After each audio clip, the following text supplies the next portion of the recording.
doing? Nice to meet you. I am alright. I'm cooling down. I love Grimmfest. Have you been to Grimmfest before? I've not, no. I'm First really time? excited to be here. Okay. Yeah. It's very cool. So I have a prop, which I didn't know I was going to be speaking to you. Yeah. So firstly, introduce yourself.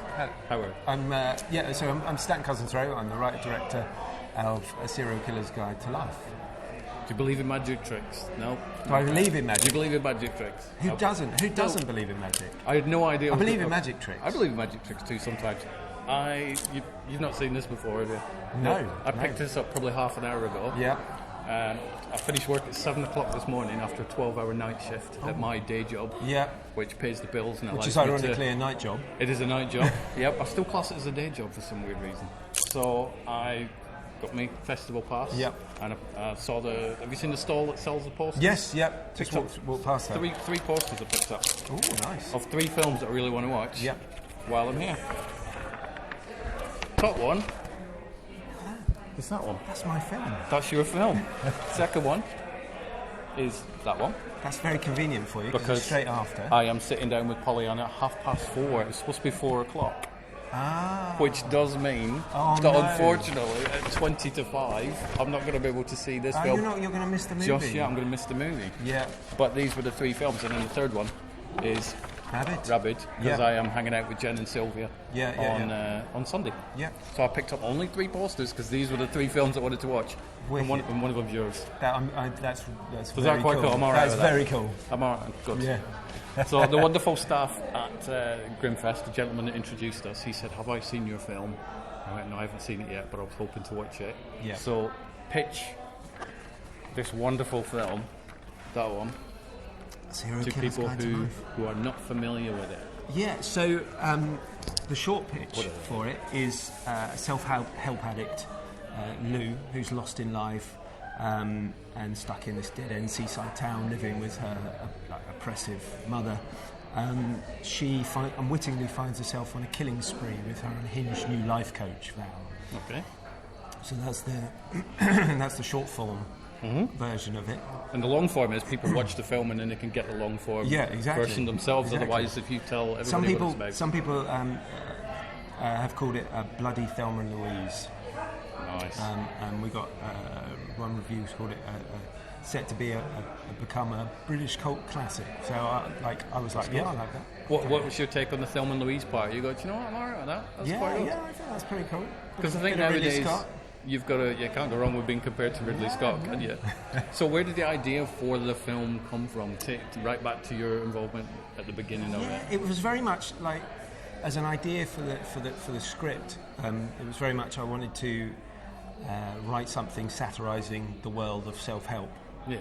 And everything else kind of grew from that, because there's a sort of dichotomy there in that world, and it's a lot of quackery, right? And so the bona fide therapy itself is a wonderful thing and is something that connected with mental health, but the quackery element, the agenda of earning hundreds, of millions of pounds from it, was a bubble I kind of wanted to burst, really. So the whole writing of the film came from that, and very much then in line with I'd done a short called This Way Out, which was also darkly comic about a struggling euthanasia centre. Right. And both Poppy Rowe and Katie Braben both played the leads in that. Mm-hmm. They're actually old friends from drama school. Nice. And Poppy runs Forward Motion Pictures with me as well. And so I was looking to move from the short to my first feature, and it felt like that sort of archetypal female relationship fitted very well with the satirising of self-help and taking on this road trip of kind of mayhem and chaos. It's very much about what happens when you focus solely on improving yourself and don't take on board anyone else. You end up with carnage and chaos and murder. Because it's not, I don't want to use the word topical or fashionable or whatever, but there is, people are talking about mental health and self-help and stuff more now than they were 5-10 years ago. Absolutely, and I think it's really interesting because things like psychotherapy and therapy that are based in science incredibly valuable things. I myself personally have experience with that, and it was absolutely transformative for me and from a life perspective. But I think perhaps through that personal experience, I also could see how these fringe things that were very damaging to people, and also on a wider sort of society viewpoint, I almost see like where America is now.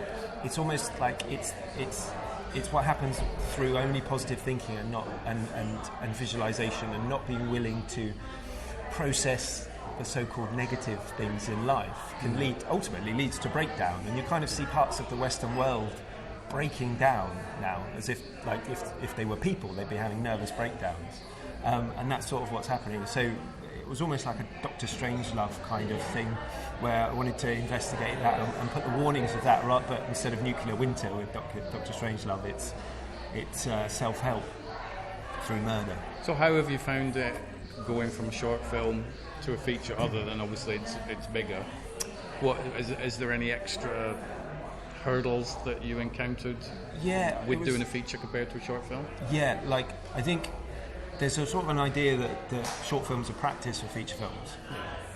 And I suppose in a way they are, but now having done it, they're also not at all.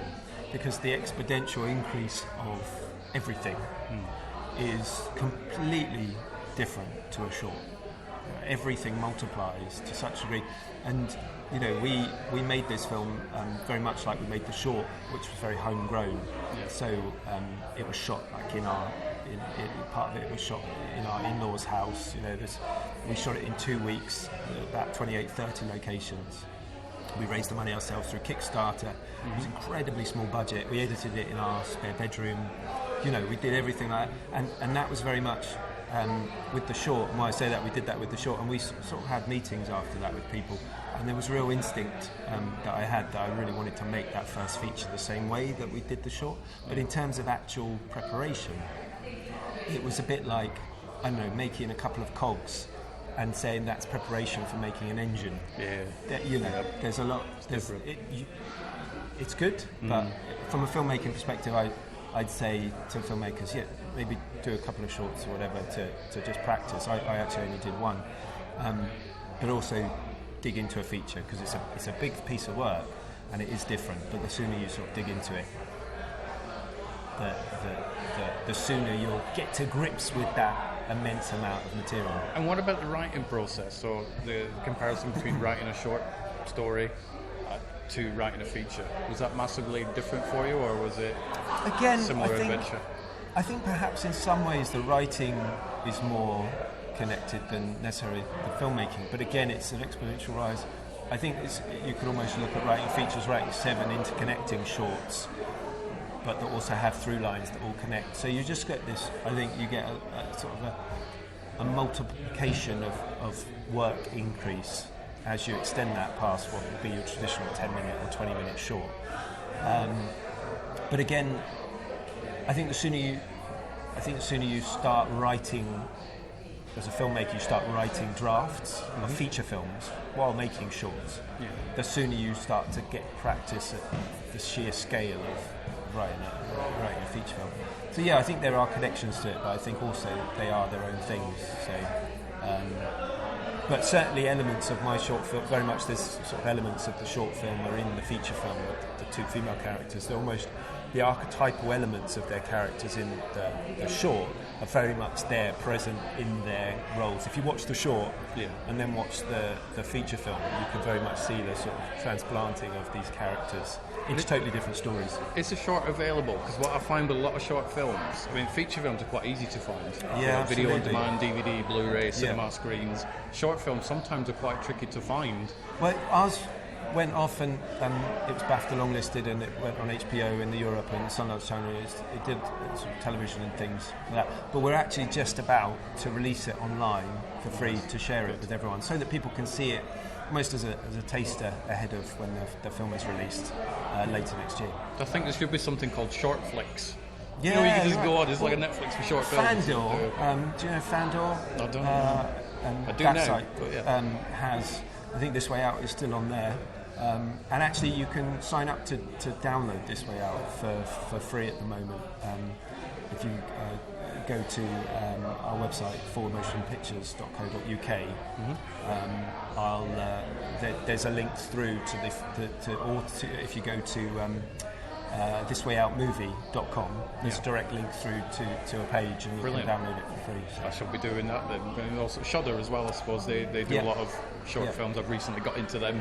There's so much content on there. Yeah, absolutely. So it's so you arrived at Grimmfest only a few hours ago. That's right. Yeah. What's your take on it so far? It's great. Everyone's so friendly and nice. It's such a cool event.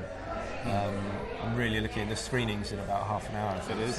So I'm really so what's going through your mind, other than obviously us having a conversation now, but your film's going to be seen in front of a large audience. What goes through your mind before a public screening? I think just curiosity in a way. It's lovely to watch, and a real privilege, especially in this day and age, to sit in a big cinema and watch your movie that you wrote, directed, edited, and everything.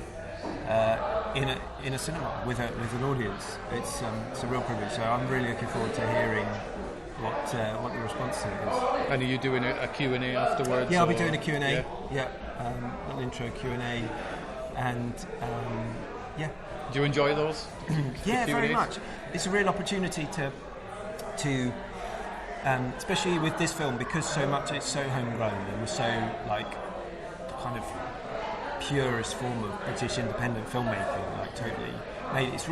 That's the opportunity to share that with the audience. Answer their questions on how bits were made, and I know when I was an aspiring filmmaker, that they're great moments. They're also really golden bits of nuggets of useful information. How did you get this location? How did you find that? What did you think about when you were writing this character or that character? That's kind of bits of gold dust, don't they? So. Yeah. But I've only been here a few hours as well, but I'm finding I've been to some of the Grimmfest before, and I've always enjoyed it. I've never been able to attend the whole event because I've always been working, which is kind of similar to this one. But it's super relaxed. The staff are amazing. I was taking a picture in front of the wall, doing a selfie. One of the staff wandered over, and I'll do that for you. Two or three pictures, and then she wandered off. So it's a lovely community. It's super relaxed. I prefer watching films in this sort of audience because there's no mobile phones out constantly, and people who are here 100% want to be here, 100% want to watch the film that they're watching, and will pay attention and they'll love it.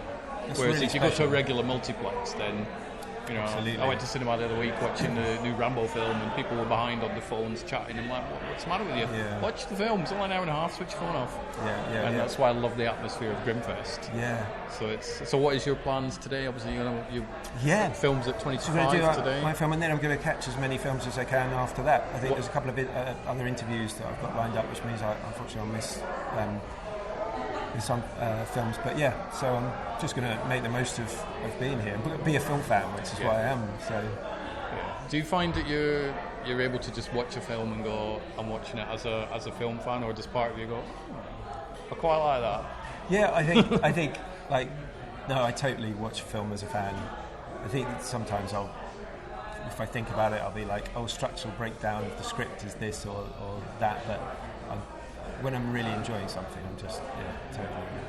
I always save the analysis for the second viewing. I think I'll watch it first and go, I'm still the film geek that I was when I was a kid. And then when I watch it again, I go, quite like that angle, or this, that, and the other. So, what are some of the films that you would like to watch? I'd really like to see Darling. I've seen it already. It's amazing. Really good. Great. So I'm because I do all the podcasts and the website and stuff. High Flyers, who are going to be releasing it on DVD and Blu-ray. They sent me a screener about 2 days ago. I thought, do I save it and watch it on the big screen, which I will be doing again anyway, but that will be after I've sat down with Pollyanna, or do I watch it and then I can actually have a conversation with her about the film, and I opted for that one, but I'm really looking for it. It's definitely worth checking out. Have you seen The Woman, the previous? No, I haven't, No? and I've heard a lot about it. I actually, because really good. The Serial Killer's Guide was at Fright Fest and Darling was there, but because my son was born literally a few hours before our screening, I pretty much missed all of Fright Fest, so I'm just looking forward to catching up. Exactly. Have you seen some people here that you've seen at Fright Fest? Hi again, how are you? And it's got a sort of circle of people that do move around. Yeah, absolutely. It's like you were saying about film fans and things. It's just the filmmakers as well. It's just a community. It is. It's a very nice thing to be part of. I find I miss it though when I go back to the real world, so to speak, and I'll go back to my day job and I'll sit there and I'll type the emails that I'm doing. I'm thinking, do you know what? A couple of days ago I was sitting talking about movies with film directors, and that's kind of frustrating because I want to do that permanently, but I can't. And it's like holiday blues. It's like having a family in a way, isn't it? And it's something when we were making a Serial Killer's Guide to Life, we wanted to bring together a film family so that. So it can be enjoyable what you're doing as well, and I think that goes through like every element of filmmaking, through to being here at Grimmfest as well. And the one question that I think every filmmaker probably quite likes but also hates is what's next. And you spent ages on this film, and I 100% appreciate it. But film fans are really greedy. They go, "Oh, I like that. The end credits have done. What's next?" I am too. What's next? Where's your next film? Put your next film on. What is it? Yeah, what is exactly. So we're writing with Poppy Rowe together on this next film. It's called Carrying, and it's supernatural horror with some nice elements of folk horror in there as well. So we're very excited about it. That's out tomorrow. Can watch that tomorrow, guys. Yeah, brilliant. So it's not, what do you think? I mean, you mentioned before you were an aspiring filmmaker. What does it feel now when you look at the poster for that I picked up from an actual cinema in a film festival, and that's your film? It's going to be on screen in 20 minutes. It's pretty great. It's a lot of, like, when you're making a film, it's a lot of work and everything. And what I think is really important was it came about because we made the decision to just get on and do it. Not wait for anyone to give us permission to make it. And I would say to any filmmaker or aspiring filmmaker, like, just do that. Follow that instinct. Get on and make it. Don't wait for permission. If you're not quite sure how to do something, learn. Make it happen. Poppy and I both edited this film together, and this is our first edit credit ever. Through that we had people like Colin Goody, who is the editor of Rogue One, Star Wars, kind of watch a rough cut. We didn't know him. Poppy got to know him through being on the edit course. He's become her edit mentor. It's got to be pretty cool. Champion of the film. He said he was amazing. He watched a rough cut and said it's one of the best debut features he's ever seen, and things like that. And so all of that came about just from us saying we're going to do this ourselves and get on with it. So it feels very special and vindicating, having made that decision to now be here. That Arrow Films will be distributing it. But it's a movie, and it started in the same little in the same spare bedroom where I wrote it. Was where we then produced it and managed the production, and then where we edited it. It was all done in that room. So it feels pretty special. In 20 minutes. It'll be up there for an audience on screen. But I was going to ask you if you had any advice for an aspiring filmmaker like me, but I think you covered it with the go do it. If you don't know how to do it, learn it. But it's filmmakers like yourself inspire people like me who I've done the publicity side of things for years, and I thought, you know what, I've seen all these filmmakers, I've spoke to them, I want to experience what it's like to do it, and it's an exciting, scary, tiring, stressful, fun, everything. Yeah, so every single emotion you've got, it's all in one at different times. It's the weirdest thing ever, but I love it. I'd say I'm on Twitter at StatenCR, and anyone watching it, just find me, ask if you've got any questions, yourself as a filmmaker. I want to share my experience of making this with other filmmakers so that they can feel, they can understand and learn and kind of do the same thing and have their movies out there. And 'cause that's what I did, listening to it and asking questions. So. But I will let you go and get ready for your screening. But it's been a lovely sort of impromptu interview, and I'm so glad I showed up at the right time, the right place, and I thought I'd wait around, and it was absolutely. I will watch it. Not in 20 minutes, unfortunately, because I've got another conversation. But you'll know what that feels like because you're going to be doing some interviews when like Darlin's on. Exactly. So you may miss that one, but I will catch it and I'll be reviewing it and whatnot. I can't wait to hear what you think of it. I will let you know. Well, thank you very much. Thank you, sir. Can I get you to sign the poster for me? Yeah. Let me just stop